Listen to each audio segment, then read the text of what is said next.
P गई, खा गई, और जैसे ही खाया तो 2 बालक इसके पेट में पैदा हो गए, 2 बच्चे इसके पेट में पैदा हो गए। वहीं उस नदी के किनारे पर दाशराज नाम के भाव के साथ दाशराज नाम के एक धीवर थे। वो शिकार कर रहे थे, मछली पकड़ रहे थे। उन्होंने जैसे ही मछली को पकड़ा, अपने जाल में उसे अपने घर ले गए, और जैसे ही मछली को काटा, काटते उसके अंदर से 2 अद्भुत बच्चों को देखा। जैसे 2 अद्भुत बच्चे देखे, किसके बच्चे हैं? सोचा इस मछली के पेट में, ये अद्भुत विचार कहां से हुआ? मछली के पेट में मनुष्य के बच्चे, ये कैसी सृष्टि होगी? उसमें से एक बालक था, एक बालिका था। वो दाशराज उस बालक और बालिका को राजा के पास ले गए। राजा के पास ले गए। जैसे ही राजा के पास ले गए, राजा ने बालक को तो अपने पास रख लिया और उस कन्या को दे दिया वापस धीवर को। बालक समय आने पर महाराजा मत्स्य कहलाए, महाराज जिन्होंने मत्स्य देश, मत्स्य को अपनी राजधानी बनाया, इसलिए मत्स्य राजा हुए। और वो कन्या जिसे दाशराज ने पाला, वो कहलाई कौन? सत्यवती। ये वही सत्यवती है महाराज, जिनके गर्भ से कौन? साक्षात व्यास जी महाराज प्रकट हुए। दाशराज जमुना जी के किनारे बड़े बड़े भाव के साथ अपनी पुत्री के साथ रहते थे। अपनी पुत्री का नाम रख दिया मत्स्यगंधा। एक नाम मत्स्यगंधा भी रखा, क्योंकि इससे मछली की जैसी बदबू आती थी, इसलिए इसका नाम मत्स्यगंधा। गंध आती थी इसके शरीर से। एक दिन दाशराज बड़े भाव के साथ अपने घर में भोजन कर रहे थे। उधर से आए पराशर मुनि। पराशर मुनि मार्ग से जा रहे थे। कहा दाशराज से कि दाशराज मुझे नदी पार करवा दो, मुझे जमुना पार करवा दो।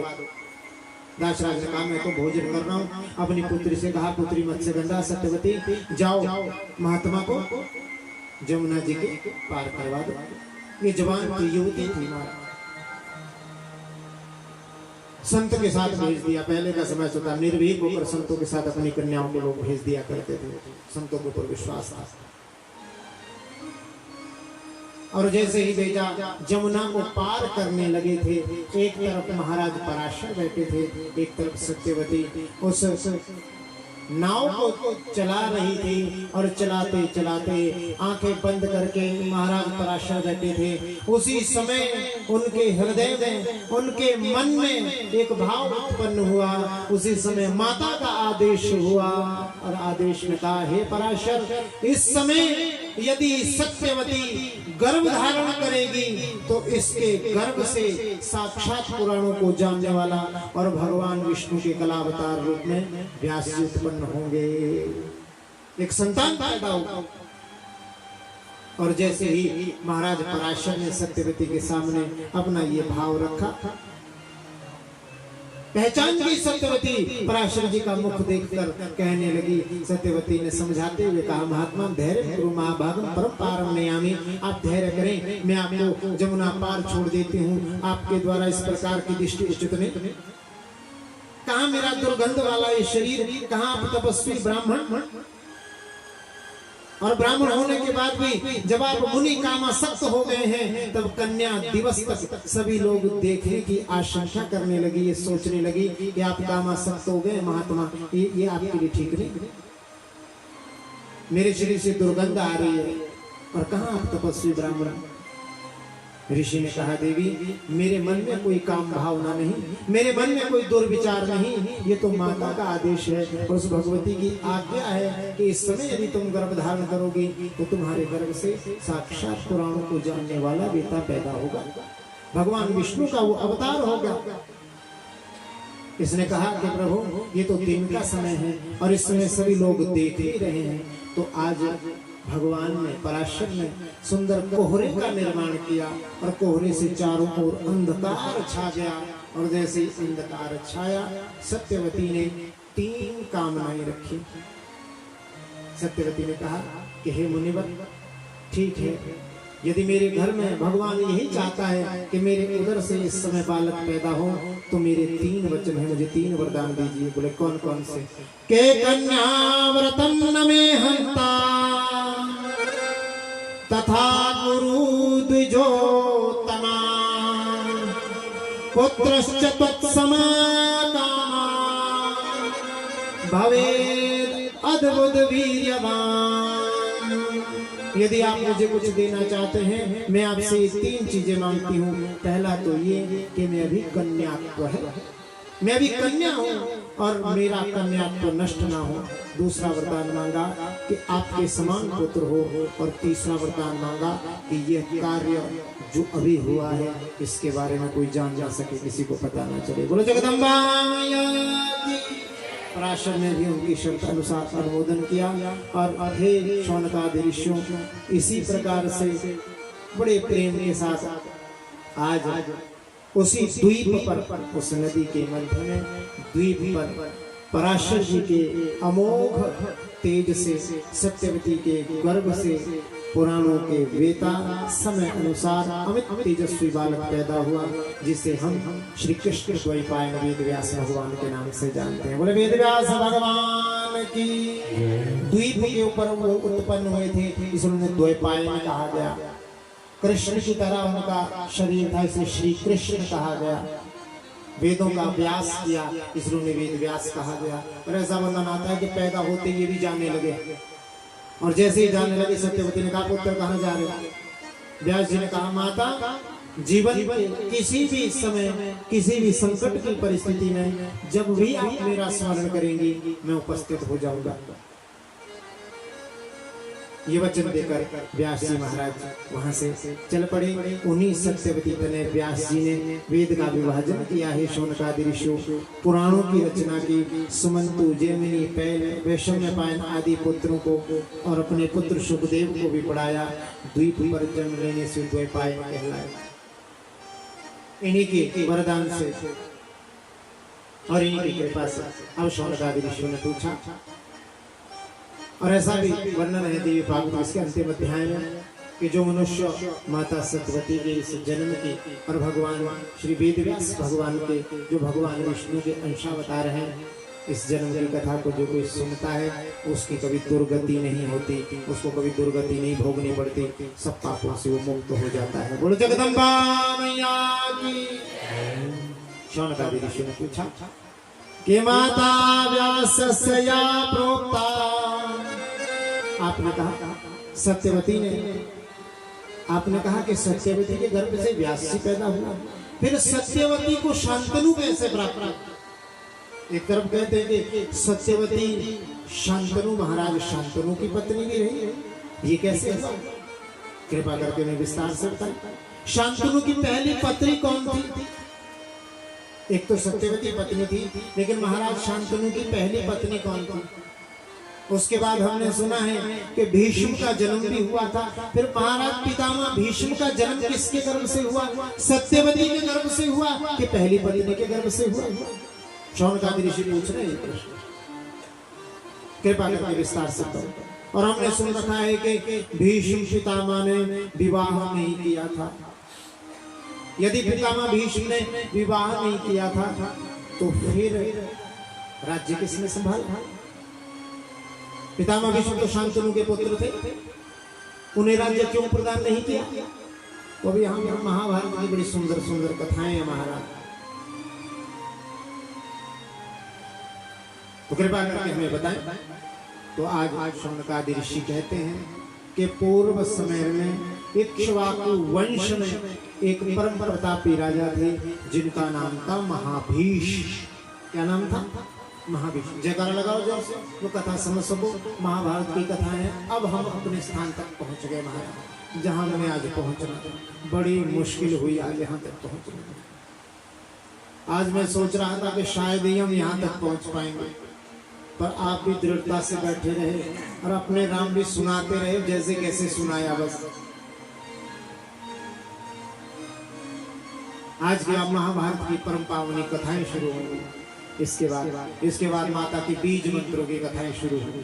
ये थोड़ा सा भूमिका बनानी पड़ती है महाराज लोगों को पहले कि किसने सुनाई, किसको सुनाई और कब सुनाई और क्यों सुनाई। अब इसमें आगे वो कथा आएगी जो ये महाभारत की बहुत लंबी लंबी कथाएं हैं महाराज इसमें महाभारत की। उसके बाद आएगा कि परीक्षित को कैसे श्राप लगा, परीक्षित की कथा भी है इसमें। उसका मोक्ष, उनका मोक्ष क्यों नहीं हुआ, जन्मेजय जी ने कथा क्यों सुनी, इस सब कथाएं इसमें आगे जुड़ेंगे। अभी तक तो परिचय था, अब जाकर थोड़ी सीधे में कथा पड़ी महाराज। तीसरे दिन की देवी भागवत की कथा बहुत मुश्किल होता है उसे लाना अपने लाइन तक, और बड़ा भाव रहता है हमारे में। तीसरे दिन हम सोचते हैं कि ज्यादा भजन ना हो तो बेहतर है, कथाएं पूरी हो जाए तो अति उत्तम। राजा महाभीष थे इक्ष्वाकु वंश में, महाप्रतापी राजा, इतने प्रतापी राजा थे ये महाभीष के एक बार ये सीधे चले जाता है ब्रह्मा जी के पास, ब्रह्मा जी के पास चले गए।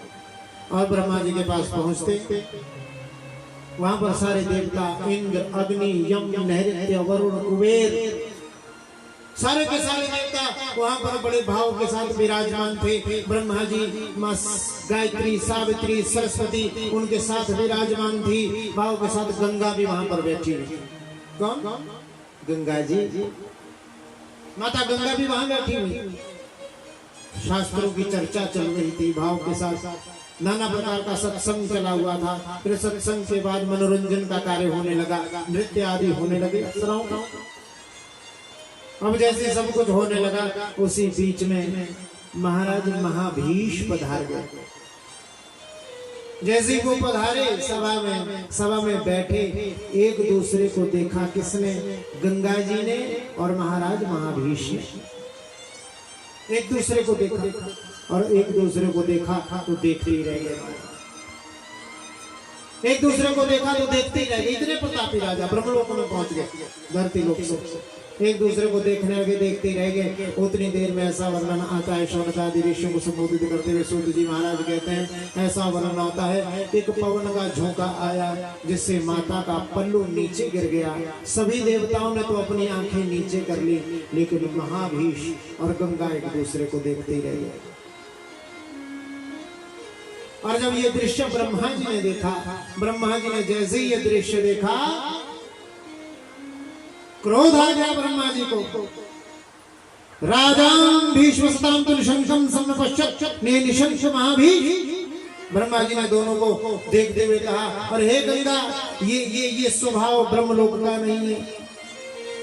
यहाँ पर आकर भी गंगा तुम्हारी मति मृत्यु लोक के लोगों की तरह, मृत्यु लोक की साधारण स्त्रियों की तरह तुम्हारी बुद्धि हो गई है। जाओ, मैं श्राप देता हूँ, मृत्यु लोक में जाओ और मृत्यु लोक में संसारिक सुखों भोग कर फिर आना है। दोनों को श्राप दिया, मृत्यु लोक में चले जाओ।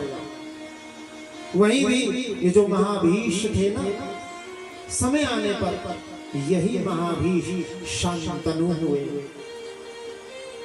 पुनः इक्ष्वाकु वंश में पैदा हुआ, शांतनु बन के पैदा हुआ। एतस्मिन् समये चाष्टो वसवा स्त्री समन्विता। इसी बीच में क्या दूसरी कथा आती है। देखो इधर उधर की कथाएं हैं, अब क्या करें, सुनानी पड़ती है। अब जब यहाँ गंगा जी को श्राप लगा और महाभीष को श्राप लगा, उसी बीच एक दूसरी घटना और घट गई। उसी बीच में घटना घटती है कि 8 वसु हैं, देव आदि 8 वसु देवता हैं, जिनको अष्टवसु देवता हैं। एक बार वशिष्ठ जी के आश्रम में चले गए। उस दिन वशिष्ठ जी के आश्रम में गए, वहां पर नंदिनी गाय का दुग्ध के विषय में चर्चा होने लगी। तो एक वसु ने कहा कि नंदिनी गाय का जो दूध है ना, ये इतना अच्छा दुग्ध है, इतना प्यारा दुग्ध है कि इससे कभी वृद्धावस्था नहीं आती। ये नंदिनी गाय का दूध ऐसा है। तो देव नाम के जो सबसे बड़े वसु थे, वसुराज थे, उन्होंने कहा, उनकी पत्नी ने कहा कि हे पतिदेव, हे पतिदेव, मुझे ये गाय चाहिए, ये नंदिनी मुझे चाहिए। देव ने कहा कि ये गाय नहीं मिल सकती, ये तो महापुरुषों की, संतों के, वशिष्ठ जी की गाय है। यदि ये ले ली तो वशिष्ठ जी कुपित हो जाएंगे और वशिष्ठ जी देंगे भी नहीं। पति ने कहा मांगने को कौन कह रहा है, चुरा लो चुरा लो पंडित जी की गाय, मांगने को कौन कह रहा है।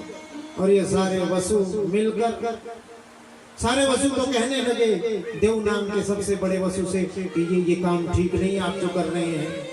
लेकिन पत्नी के प्रेम में मोहित बेचारे गौ चुराने को प्रेरित हो गए। देव जहाज नंदिनी और उस नंदिनी नयन की गाय को वशिष्ठ जी के आश्रम से अष्टवसुओं के द्वारा वो चुरा ली गई महाराज। और जैसे ही चुराई देव नाम के वसु ने अपनी पत्नी के कहने पर, आज वशिष्ठ जी जैसे आश्रम में पहुंचे, आश्रम पहुंचते देखते नंदिनी नहीं, कहां गई। ध्यान लगाकर देखा कि देव आदि अष्टवसुओं ने मेरी गाय को चुराया है। आज हाथ में गंगा का जल लेकर श्राप देते हुए कहने लगे, हे अष्टवसुओं,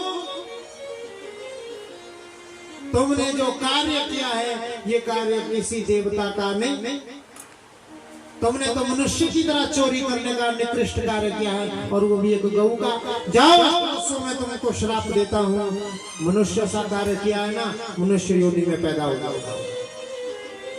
वो जैसे ही श्राप लगा क्षमा मांगने के लिए आए। क्षमा मांगने के लिए वशिष्ठ जी के पास वशिष्ठ जी ने कहा ठीक है, ये जो 7 वसु है ना जो तुम्हारे साथ थे, ये तो 1 वर्ष में निवृत्त हो जाएंगे अपने श्राप से, लेकिन ये जो सबसे बड़ा देव है ये वसु धरती पर रहेगा तब तक और बिना पत्नी के जिएगा, लंबे समय तक इसको रहना पड़ेगा, मानव योनि में रहना पड़ेगा और बिना पत्नी के ये रहेगा। इसका श्राप नहीं टल सकता, क्योंकि इसने ही अपनी पत्नी के कहने पर गाय को चुराया और पत्नी विहीन ही रहेगा, पत्नीहीन ही जिएगा और पत्नीहीन ही रहेगा। ये श्राप है। जब ये श्राप लगा ये सारे वसु भागे भागे कहाँ, गंगा जी के पास पहुंच गए। बोले गंगा मैया की। वैसे गंगा जी के पास पहुंचे, गंगा जी से कहा माता आपको भी श्राप लगा है धरती पर जाने का, मानव रूप में शांतनु से विवाह करने का, हमें भी शाप लगा है धरती पर पैदा होने का। हे मैया, हमें कहा है कि किसी और के पुत्र होकर पैदा हो जाओ, लेकिन हे माता हम चाहते हैं किसी और के नहीं, हम आपके ही पुत्र होकर पैदा हो, हम आपके ही पुत्र होकर पैदा होना चाहते हैं, ऐसा कह दिया। गंगा ने कहा ठीक है, मैं तुम्हें अपने गर्भ में धारण करूंगी, जब जब तुम पैदा होगे मैं तुम्हें जल में विसर्जित कर दिया करूंगी, अपने जल में विसर्जित करते ही तुम्हारे को तुम्हारा लोक प्राप्त हो जाया करेगा। और ऐसा ही हुआ। यच्च कुमार्यमहं कार्यं शुभं वा यदि वा शुभं नानिषेध्या त्वया राजन् वक्तव्यं तथा प्रियं। एक दिन शांतनु वन में आखेट करने के लिए गए, वहीं सुंदरी गंगा से उनका मिलन हो गया। जैसे ही गंगा जी को देखा, शांतनु जी ने देखकर पूर्व जन्म के फल के कारण मोहित हो गए। गंगा जी भी मोहित हुए, दोनों ने मन में विराट एक दूसरे से अनुरोध किया विवाह का। प्रथम गंगा जी ने प्रस्ताव रखा या शांतनु जी के पास विवाह का? प्रथम प्रस्ताव गंगा जी ने रखा। शांतनु ने कहा कि मेरा मन भी यही कर रहा था कि देवी कि मैं तुम्हें विवाह के लिए तुम्हारे पास प्रस्ताव रखूं। दोनों भाव के साथ गंगा जी ने कहा कि राजन मैं आपसे तभी विवाह करूंगी। पहले मैंने पूछा ना गंगा जी कि मैं आपके साथ विवाह करना चाहती हूँ। जब शांतनु की भी हामी मिल गई, शांतनु ने भी कहा मैं भी चाहता था कि तुमसे विवाह हो, तब गंगा जी ने कहा कि मेरी कुछ शर्तें हैं। बोले क्या? यच्च कुर्यामहं कार्यं शुभं शुभं या अशुभं, मैं कुछ भी कार्य करूं, शुभ चाहे अशुभ, ना निषेध्या त्वया राजन्, तो मुझे टोकोगे नहीं, ना निषेध्या त्वया वक्तव्यं तथा प्रियं, मुझे कभी टोकोगे नहीं, मैं शुभ करूं चाहे अशुभ करूं, जिस दिन मुझे टोकोगे मैं उसी दिन तुम्हें को छोड़ के चली जाऊंगा। पहले बेचारे शांतनु जी को इस प्रकार से कहा और शांतनु मान गए। मान गए शांतनु जी, बड़े भाव के साथ गंगा की शब्द का अनुमोदन किया, विवाह किया। दोनों विष्णु और लक्ष्मी माता के समान सुशोभित होने लगे। ऋषि समय आया, जैसे एक वर्ष बीता, गंगा जी के गर्भ में एक संतान है। उस बालक को लेकर गंगा जी अपने जल की ओर, अपने गंगा जल की ओर जाने लगी। और जैसे ही पहले ही बालक को नदी में प्रवाहित किया, मानो शांतनु के हृदय पर किसी ने तलवार चला दी। लेकिन अपने वचन से ये मजबूर थे, कुछ कह न सके अपनी पत्नी से कि हे गंगा, कि तुम क्यों कर रही हो, किस लिए कर रही हो, क्या कारण है इसके पीछे तुम्हारा ये करने का, क्यों कर रही हो ये कृत्य। अरे शौनकादिशो एक नहीं, तृतीये अथ चतुर्थे अथ पंचमे षष्ठे एव च सप्तमी चाहता पुत्रे राजा चिंता परो भव। एक नहीं, दो नहीं, तीन नहीं, चार नहीं, पांच नहीं, छह नहीं, 7 पुत्रों को, जब 7 पुत्रों को गंगा जी ने नदी में बहा दिया ना, अब शांतनु चिंतातुर हुए महाराज, ये क्या गजब हो रहा है। मन में सोचने लगे कि इस तरह से यदि ये पुत्रों को जल में बहाती रही तो मेरा क्या होगा, मेरे वंश का क्या होगा। महाराज भरत से हमें ये परंपरा प्राप्त हुई है, मेरे वंश का क्या होगा। अब शांतनु अपने आप को रोक नहीं पाए। और जैसे ही अष्टम पुत्र पैदा हुआ, अष्टम पुत्र को जैसे ही गंगा जी नदी में प्रवाहित करने वाली थी, वैसे ही गंगा जी का हाथ पकड़ लिया शांतनु ने, कहा देवी रुक जाओ, बस अब नहीं करना, अब नहीं बहाना इस बालक को, क्या दोष इस बच्चे का, क्यों बहा रही उसको जल। आखिर क्या कारण है, इन छोटे छोटे बालकों को तुम जल में बहा रही हो, ये ठीक नहीं है, मुझे बताओ, मुझे बताओ क्या कारण है। गंगा ने कहा, स्वामी पूर्व जन्म का सारा वृत्तांत सुनाया यहाँ पर। गंगा ने कहा कि आप महाभीष नाम के राजा थे, स्वर्ग में आप एक बार आए थे, सारी घटना कह सुनाई। ये भी बता दिया ये बालक कौन थे जिन्हें मैंने बहाया, और ये अष्टम बालक कौन है ये बता दिया। और सोचने लगी और कहा अपने शांतनु से, पति से, स्वामी जिन बालकों को मैंने बहाया वो अष्टवसु थे,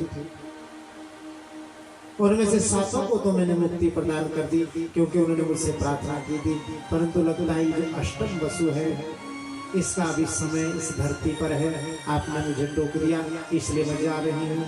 और उस बालक को भी गंगा जी साथ ही लेकर गई महाराज, अष्टम पुत्र को भी अपने साथ ही लेकर गई। शांतनु ने टोका कि देवी कम से कम इस बालक को तो मुझे दे जाओ, इस बालक को तो कम से कम मुझे प्रदान करो।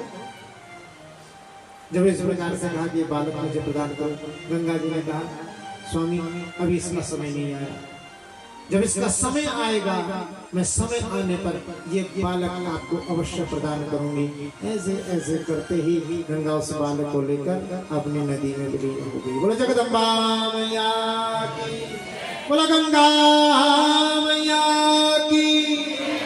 उत्तम गति चली गई गंगा। और ऐसे ही समय आने पर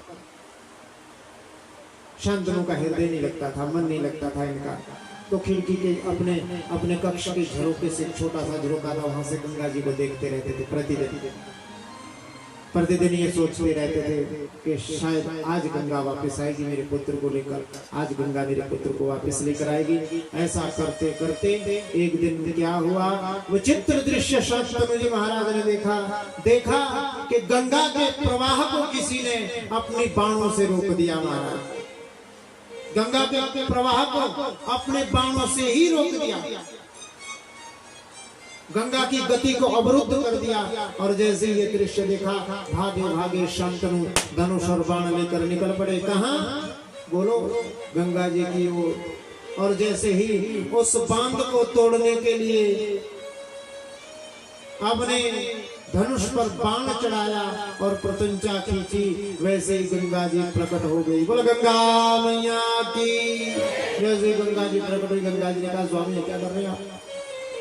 जैसे गंगा को देखा प्रसन्न हो गया मन, गंगे तुम आ गई, लगता है तुम्हें मैं मुझ पर दया आ गई इसलिए तुम वापस आई हो। गंगा जी ने कहा नहीं स्वामी, मैं आपको आपकी धरोहर वापस करने आई हूँ। बोले कौन? ये आपका पुत्र। 15 वर्ष के पुत्र को पाल पोस कर माता ने प्रदान किया। नाम है हे शांतनु, हे महाराज, हे स्वामी, इस बालक का नाम मैंने रखा है देवव्रत। क्या नाम रखा है? देवव्रत। यही देवव्रत आगे जाकर भीष्म हुए।